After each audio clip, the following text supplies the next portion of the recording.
He laughed at me in front of 9 men in suits and a camera crew like I was the punchline of a country club roast.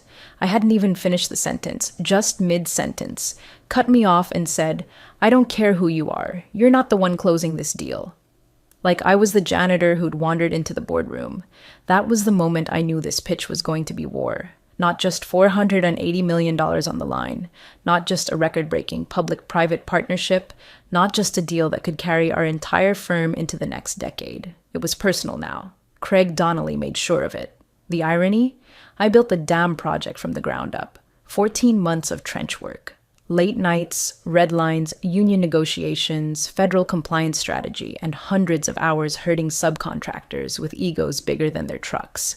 But Craig, golden boy from Dartmouth with a perfect jawline and a resume that reads like a senator's LinkedIn fantasy, couldn't stand that someone like me, self-taught, Midwest bred, more grit than gloss, was the one leading the proposal. He'd barely looked at me during our initial sessions until it became clear my name was on every milestone.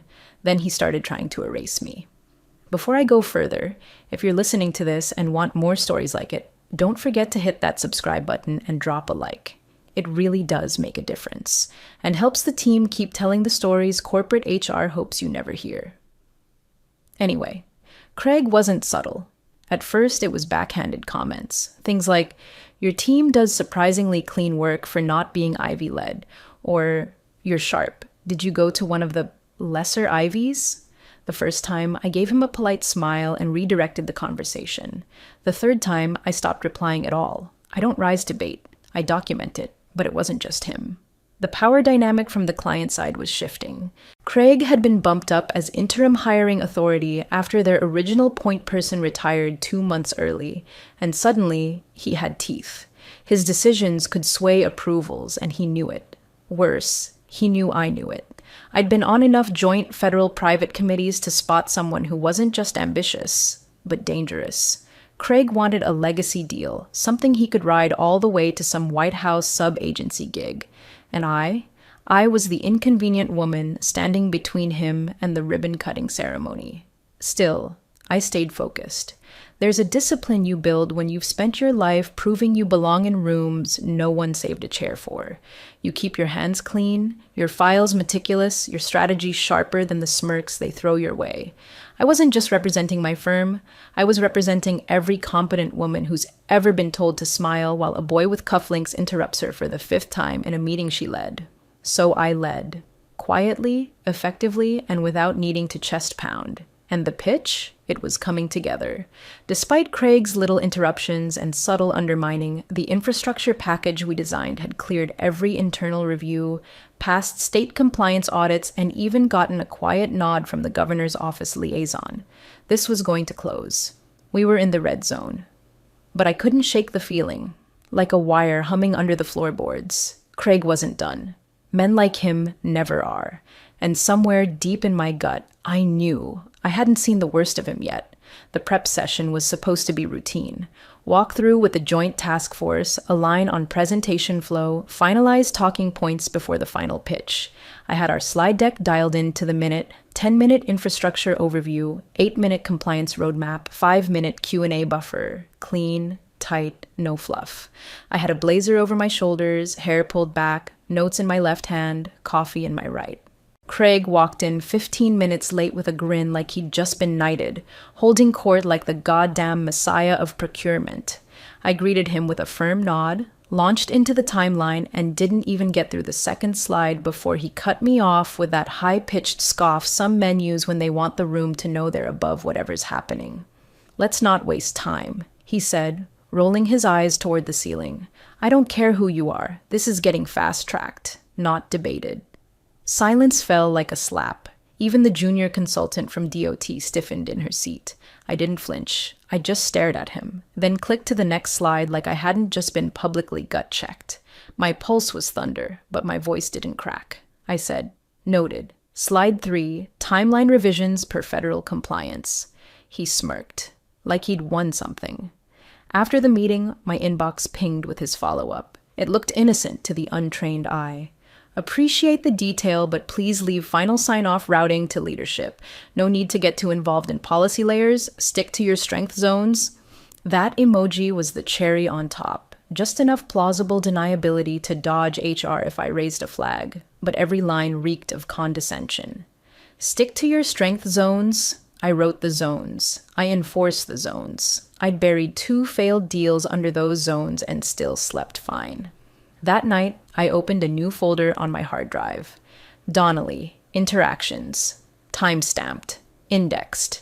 I copied the email chain, saved the slide deck with his markups, and jotted down my memory of the prep session word for word. I didn't rage type. I documented every email, every snide comment, every deviation from process. It wasn't vengeance, not yet. It was insurance. Women like me don't get the luxury of exploding. We build files. I didn't tell anyone. Not legal, not compliance, not even my COO, who once told me she wished she had my calm under fire.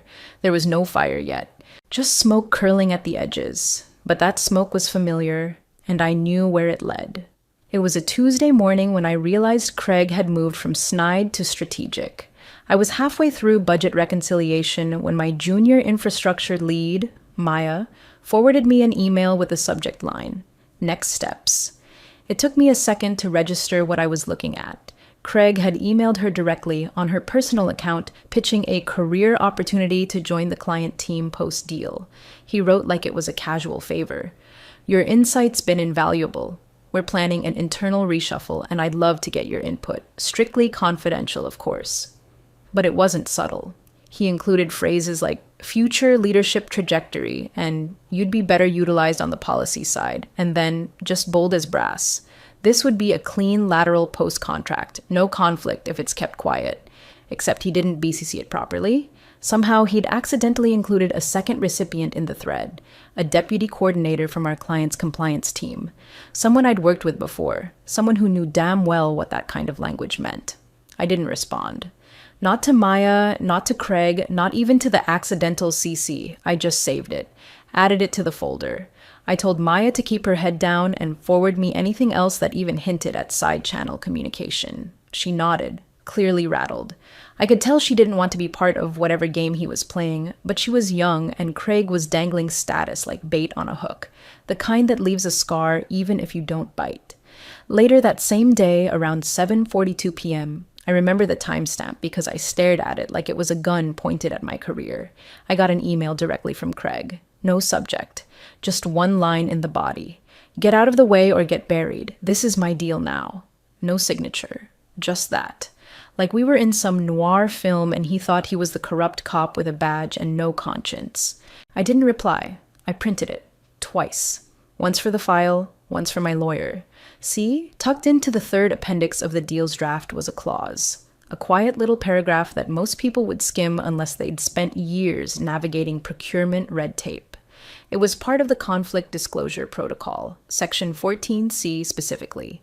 It stated that any attempt by a client-side actor to recruit, intimidate, or manipulate vendor-side staff prior to deal closure would constitute grounds for immediate disqualification. That clause was there because of past abuse that looked almost identical to what I was seeing now.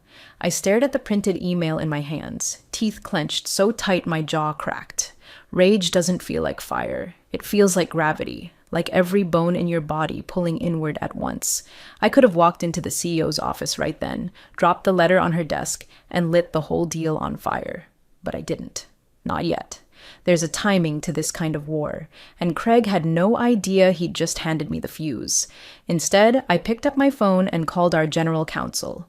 No voicemail, no warm-up, just, "I need 20 minutes of your time, now." And when he asked what it was regarding, I said the words I knew would make him cancel everything else that day. Conflict of interest, procurement manipulation, documentation ready. I didn't raise my voice. I didn't storm down the hallway or slam doors. That's not how you win in rooms built to ignore you. You win by being quieter than their comfort allows, by knowing where the lines are, and making damn sure they're the ones who cross them. I met with our general counsel, Mitchell, in a closed conference room 2 floors up from the main offices. No assistants, no notes left behind. Just him, a yellow legal pad, and the kind of silence you don't break unless you're ready to mean it. I slid the file across the table. He didn't ask what it was, just opened it and started reading. 3 minutes in, he muttered, Jesus Christ, this guy's reckless. I didn't nod. I didn't need to. He kept flipping through the pages, Craig's side channel email to Maya, the one-liner threat, the full timeline of prior interactions, down to my detailed notes from the day he first said, "I don't care who you are." I had dates. I had recipients. I had tone. Women like me always do. Mitchell leaned back after 15 minutes and tapped a line in the contract. Section 14C. He underlined it twice. If even one instance of this behavior is verified, and I mean verified, not just rumored, they can lose the contract. That's why the clause is buried in Appendix D. It's a nuclear kill switch. Never been used on our side before. I asked him one question. Can we validate the thread without triggering exposure? He looked at me over his glasses. We'll move it through client compliance, quietly. I know who to ping. They'll see the context and handle the internal review without making noise. You stay out of it officially, until I say otherwise. From there, the machine started turning, slow, silent, deliberate. I reached out to Marcy, our contact at the client's oversight division. She'd worked with me on the Edison project 3 years back, knew my reputation, knew I didn't flag issues unless they were real. I didn't tell her everything, just enough. She said she'd review the communication logs internally, for cross-team clarity, she phrased it. Bless her. I knew exactly what that meant. Meanwhile, Mitchell ran point on our side. He looped in compliance and 2 more senior legal advisors. No paper trail with my name on it. They began compiling every comms exchange Craig had touched, pulling metadata, timestamps, access records. The beauty of arrogance is it rarely hides its footprints. Craig left enough in those emails to bury a lesser man. All I had to do was wait while the truth sharpened itself. Cold replaced the fury. I stopped clenching my jaw. I stopped replaying the humiliation of that prep meeting. I even stopped reacting when Craig walked past my desk with that smug, empty smirk. Because now I wasn't just angry. I was prepared. There's something terrifyingly effective about restraint. About knowing you hold the weapon but refusing to swing it until the exact second the world is watching. Craig thought he'd backed me into a corner. He didn't realize I'd built the damn walls around him. Brick by brick, clause by clause. And soon, he'd learn that not every war is fought out loud. Some end in whispers. The break came in the form of an anxious knock at my office door. 3 short taps, hesitant. I looked up and saw Erin, one of our junior analysts, hovering like she was about to apologize for breathing air. I waved her in. She sat, fingers twisting the fabric of her sleeve, and said, "I think you need to know something." She'd been at a post-lunch vendor walkthrough 2 days earlier, shadowing Craig and one of his logistics consultants. It was just supposed to be a logistics dry run, but Craig, apparently unaware or unconcerned about who was within earshot, made a comment, loud enough for at least 3 people to hear. Erin recited it word for word. We're phasing her out after the pitch anyway. No point giving the pit bull the steering wheel. Pit bull. I could almost appreciate the metaphor if it wasn't laced with that thin sheen of venom only men like Craig knew how to spit without blinking. But the phrase wasn't the part that mattered. It was the intent. Erin said the consultant looked visibly uncomfortable.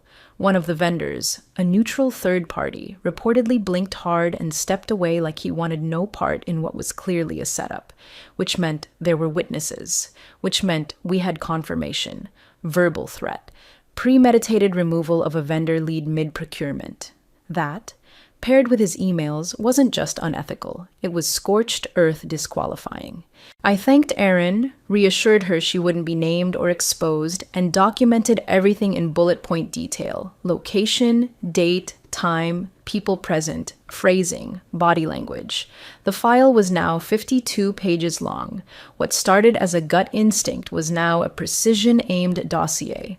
Later that night, while cross-referencing Craig's agency history, because patterns matter, I stumbled across a procurement committee summary from 2 years prior. It was archived, buried under a tangle of renamed PDFs. But the moment I saw his name, I knew. Craig Donnelly, subject of internal ethics review at the National Utility Task Force for undisclosed back-channel negotiations and improper staff referrals. He wasn't disciplined, of course, those guys never are, but he was quietly transferred out, swept under the rug. Lateral moved and rebranded. They'd left just enough evidence behind for people like me to find. So I did what I always do. I built the timeline, inserted the quotes, linked the personnel references. Then I composed one email, concise, calm, clinical, and attached the full documentation. I addressed it to Mitchell with CCs to the compliance team, legal liaison, and our oversight contact. No editorializing, no anger. Just one sentence beneath the attachment. Please confirm that the criteria outlined in Section 14C are now considered met. It took Mitchell 11 minutes to reply. All it said was, confirmed. Reviewing with counsel in the morning. I sat back in my chair and exhaled for the first time in weeks, not in triumph, not even in relief, just in the knowledge that the truth, when laid out clean, without exaggeration, had weight. My hands weren't shaking. My voice hadn't been raised. And still, somehow, the walls were beginning to close in around Craig Donnelly. Not because I shouted, but because I'd made damn sure that when the truth dropped, it would fall like a stone. The pitch room was carved from glass and arrogance. Floor-to-ceiling windows, polished stone table, filtered still water lined up like we were prepping for a silent auction. Craig walked in first, smug as ever, flanked by two of his guys in tailored charcoal suits that probably cost more than my car. He gave me that performative nod, meant to acknowledge me just enough to signal condescension. I didn't return it. I was already seated, folder closed, pen uncapped, hands folded like I was here for the autopsy, not the surgery. Across from me, our CEO sat composed but taut, like she knew something was about to shift and didn't want to blink first. Mitchell, our general counsel, was 2 chairs to my left, calm, unreadable, and next to him was Evelyn Wu, compliance officer and federal liaison, whose expression could have cracked granite. She didn't smile when Craig walked in. That was the first omen. Craig opened strong. Too strong. The kind of performative authority you only use when you're compensating for something. He launched into the opening remarks like he'd authored every page of the pitch deck himself, which he hadn't. I watched him spin my infrastructure flowcharts into vague executive buzzwords, butcher my federal alignment matrices with phrases like best practices synergy, and completely ignore the environmental offset plan I'd spent 3 weekends finalizing. That was intentional. He was trying to white out my fingerprints. Then, as he pivoted to the closing portion, he gestured toward me like I was part of the furniture. And of course, she helped assemble much of the groundwork. But let's be honest, final approval's not her lane. Then came the kicker. He looked right at me, smiled like a frat boy who'd just taken your chair, and said, "You're not even on the final approval list, are you?" The room held its breath. I didn't blink, didn't smile, didn't even shift in my seat. I just reached into my bag, pulled out my phone, unlocked it, and turned the screen toward Mitchell. The email was open. Craig's original one-liner, "Get out of the way or get buried. This is my deal now." Highlighted, timestamps, metadata intact. Mitchell didn't flinch. He took the phone like I'd handed him a matchstick, and he already knew where the gas was. He read it once, scrolled, saw the thread with the staff poach attempt, and then leaned slowly toward the CEO. He whispered something so quiet I could barely catch it, but I didn't need to. I knew the script. Across the table, Evelyn's eyes didn't leave Craig. She simply folded her hands and said, "Pause here. We need to suspend the session." Her voice was surgical, precise, lethal. Craig's grin faltered for the first time. "Excuse me?" Mitchell spoke this time. Calm, cool, deadly. Per the conditions of Section 14C, we're invoking a halt for review of conduct disclosures, effective immediately. Craig's face drained color like a plug had been pulled behind his eyes. He looked at me, not with anger, not with defiance, but confusion. Like he couldn't believe someone like me had the power to end his performance mid-stage, like he still thought it was his show. I finally looked back at him. Briefly, flatly, no expression, no words. Just long enough for him to understand that the room was no longer his, that whatever power he thought he'd held had just been revoked in silence. My hands were steady, my breath even, but the tremor wasn't mine. It was rippling across the other side of the table, where men in suits began shifting, whispering, realizing they were sitting next to a live wire they hadn't seen sparking. Not until it was too damn late. Mitchell kept the phone in his hand, still scrolling. Not fast, not performative, just deliberate. He tapped once, zoomed into a header, then backtracked through the metadata chain I'd compiled over weeks. Everything I'd logged, every thread, every breath Craig had wasted trying to sideline me, it was all there, layered and time-stamped with the kind of precision that made lawyers breathe differently. The room was dead quiet.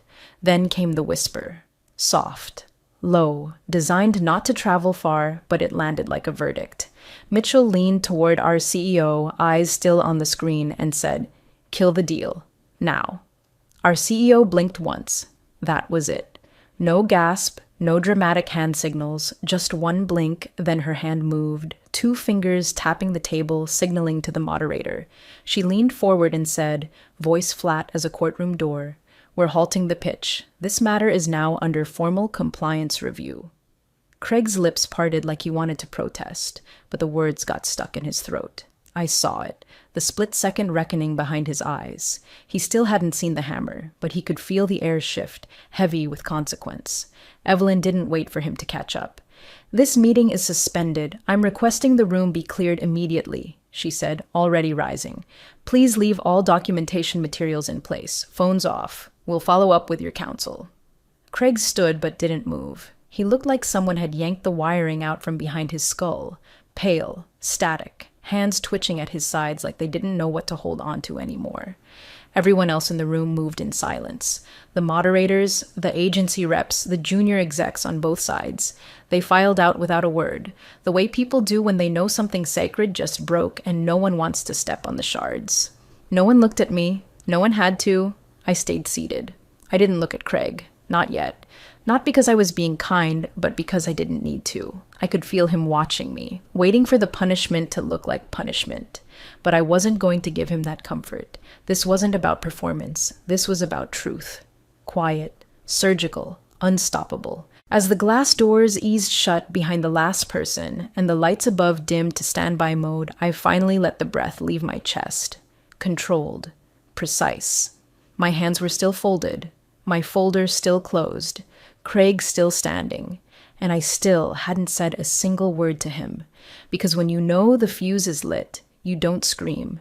You wait for the blast to arrive on its own. By the end of the week, the deal was in cryogenic suspension.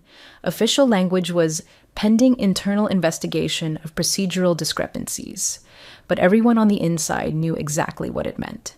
Craig Donnelly had detonated his own career with a single sentence, and I'd made sure the fuse stayed dry long enough to burn clean. He was placed on immediate administrative leave. The agency's announcement came in a 6-line memo. No frills, no apologies, no public naming. Just, effective immediately, Craig Donnelly will be on leave pending an ethics review. No one said where he went. No one said if he'd be back. But those of us who'd seen how the system digests men like him knew he was gone. Not fired, not flamed, just absorbed into the bureaucratic fog and forgotten.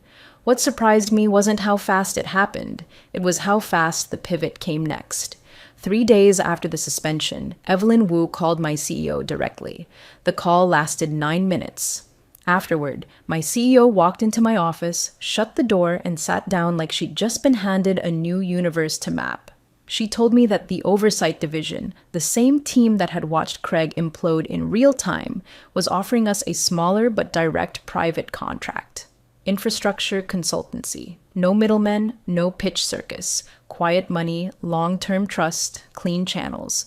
Not 480 million 10, but high margin, stable, and more importantly, ours alone.